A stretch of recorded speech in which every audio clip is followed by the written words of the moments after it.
मेरी तरफ से नमस्कार सभी को। आज हम पढ़ने जा रहे हैं गॉस थ्योरम, जो कि 12th क्लास के लिए बहुत इंपॉर्टेंट टॉपिक है और बीएससी फर्स्ट सेम में भी आता है। गॉस थ्योरम बहुत ही इंपॉर्टेंट टॉपिक है। तो पहले हम देखते हैं इसकी डेफिनेशन कि गॉस थ्योरम क्या होती है और किसके लिए यूज होती है। तो it gives the relation between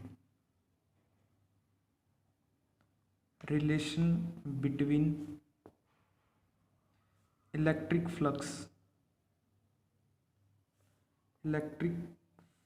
and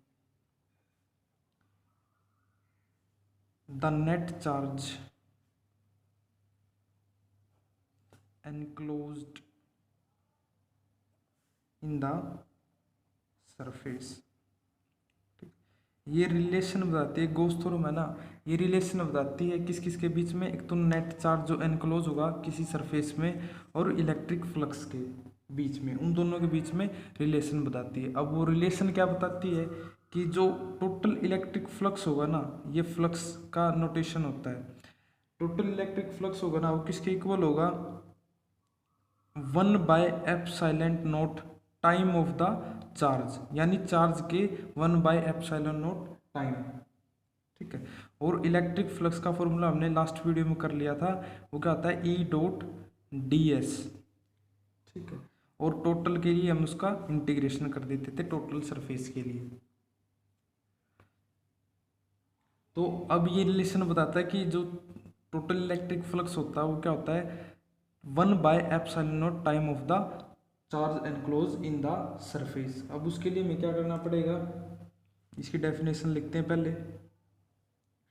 it states that the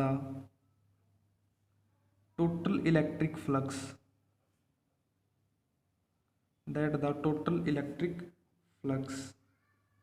is equal to the 1/ε0 time of the charge enclosed within the surface।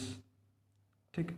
इसकी डेफिनेशन को अच्छी तरह समझने के लिए हम इसका डायग्राम बनाएंगे कि अगर हम कोई भी चार्ज लेते हैं, क्यू चार्ज, ये यहाँ पर इस पॉइंट पर क्यू चार्ज, ठीक है, जो कि एक सरफेस में एनक्लोज्ड है, किसी भी सरफेस में एनक्लोज्ड है, क्लोज सरफेस है, ये इसके अंदर है कोई भी चार्ज।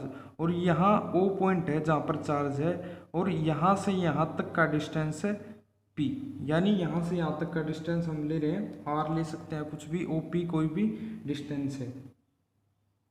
ठीक है।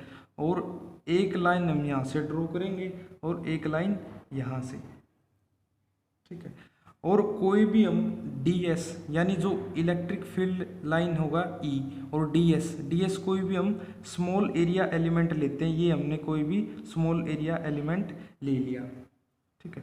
तो यहाँ पे इलेक्ट्रिक फील्ड होगा जो उसकी डायरेक्शन ये है। ठीक है। और जो एरिया है, ये एरिया इस तरीके से है, तो एरिया के हमेशा जो ये वाला लाइन होता है, ये क्या होता है, एरिया वेक्टर, जो हमेशा इसके परपेंडिकुलर होता है। जैसे जैसे ये चेंज होगा, एरिया वेक्टर भी चेंज होता जाएगा ऊपर नीचे इस तरीके से। ठीक है। तो अब ये थोड़ा टेढ़ा है, तो ये इस तरीके से एरिया वेक्टर n, और इलेक्ट्रिक फील्ड और एरिया वेक्टर के बीच में थीटा एंगल है, इसीलिए हमने ये इक्वेशन लिखी है। ठीक है, E.ds।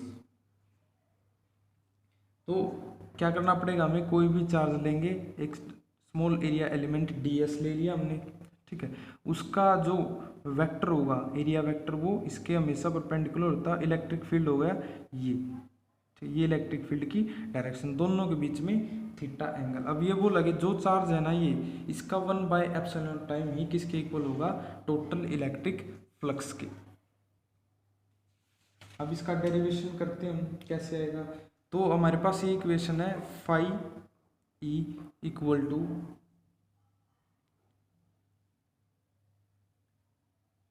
E.n वेक्टर ds और टोटल सरफेस एरिया के लिए। ई क्या हुआ हमारे पास, इलेक्ट्रिक फील्ड इंटेंसिटी, जिसका फॉर्मूला होता है 1/4πε0 चार्ज बाय आर स्क्वायर। ठीक है, तो इसकी जगह हम इसकी वैल्यू पुट करेंगे तो हमारे पास कुछ ना कुछ वैल्यूज आएंगी। तो पुटिंग इसको फर्स्ट मानो, ठीक है, तो इसको इसके अंदर पुट कर देंगे इस इक्वेशन में। तो phi E equal to 1/4πε0 Q by R square, ठीक है, और एन वेक्टर डी एस। ठीक है, इसको हम एन को हटा भी सकते हैं क्योंकि ये तो एक यूनिट वेक्टर होता है। तो फाई ई इक्वल टू